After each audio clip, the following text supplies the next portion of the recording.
Hello there, my friends.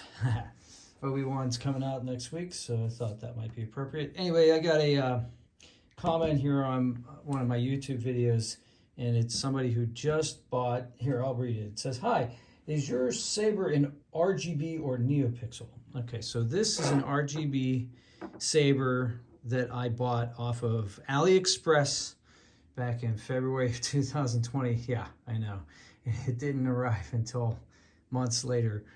So from a no-name Chinese company, I can't even remember the name of it. I just took a chance because it was like, I don't know, $70. And it's got 3 sound fonts. And this was before I knew much about sabers. But anyway, it's an RGB. This is from Crimson Dawn. This is a NeoPixel. And you can see I already loosened the blade. Yeah, so this is their tier 3 NeoPixel Profi as the sound card. So I got one of each, and then it says, I bought my first RGB. It has 3 holes and 3 screws, but the slot for the saber isn't very deep. And I'm worried the blade won't be secure enough with all 3 screws when I start swinging it. Okay, so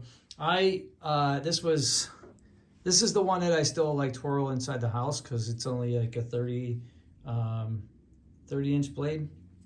So I don't end up hitting things, but I dropped this a bunch of times. I have run into things. I've smacked things, smacked the wall, chairs, things like that.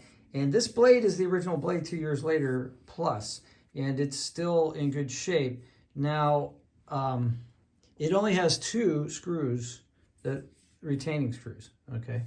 But it holds them pretty firmly.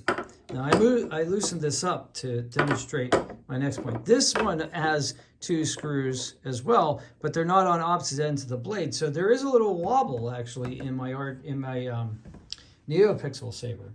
All right, so the second question he has is, he said, would I be better off only using 1 screw and pushing the opposite end of the blade against the hilt? Well, that's pretty much what this does, okay? So like this is 2 screws here on one side of the blade, and then you put them in, and when you tighten it up, it still wobbles a little bit. So even though this saber is 3 to 4 times more expensive than this one with the screws on the opposite end is more secure. So if yours has 3 and they're in a triangular pattern, I'm going to say that that's going to hold that in place super secure. So you're not really going to have to worry. Now, do you want a little bit of play in your blade? You might. Here, let's keep going on with the questions though. It says, or would I be completely crazy to use long screws and drill small holes into the bottom of my blade so they act more like a peg? Thanks. All right, so I would not recommend, even though like this saber, these are pretty cheap blades, but with supply chain problems and everything, I don't even know if you're going to how many you're going to be able to get. You could probably go to a hardware store and get, this polycarbonate tube and then finagle something to put in it to distribute the light. That's what this does. This diffracts the light. But all this is basically a polycarbonate tube. It's 3/4 of an inch in diameter. This one is a full inch in diameter, and it's a NeoPixel blade. You can see there's like electronics inside the blade. This is where the contacts are to operate those electronics, so that you can have effects like scrolling effects when when the saber goes on and off. This one does everything. This one does, you can program lighting effects with Profi. It's crazy. You can drag the tip, which is really cool.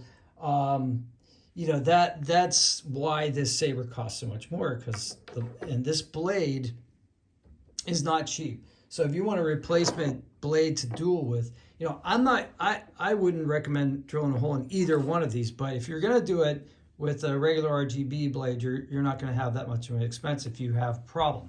But what I wanted to show you was that this is wear and tear from me just tightening the screws. So eventually what's going to happen is the blade is going to find its own seat, right? So once you start using it, you're going to probably, if you keep putting the blade in the same way, the retention screws are going to make their own indentation, and then it's going to naturally find, it's like getting a pair of socks, right? So they're going to naturally find the heel and the toe. If you remember those old timey socks that didn't have heels and toes.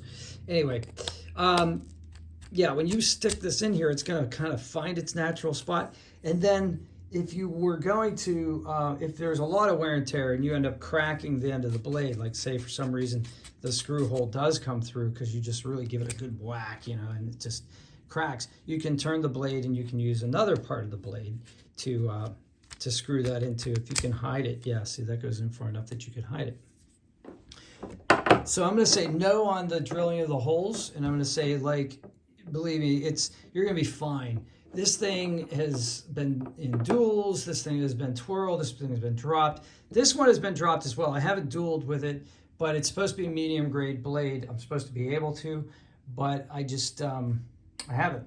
And like I said, this one, because of the screws being on one side and top bottom, they do get loose after a little bit of use.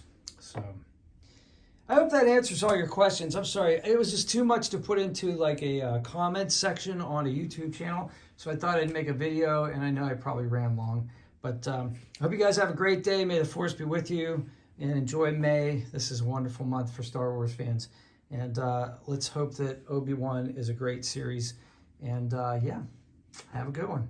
See you on the next one.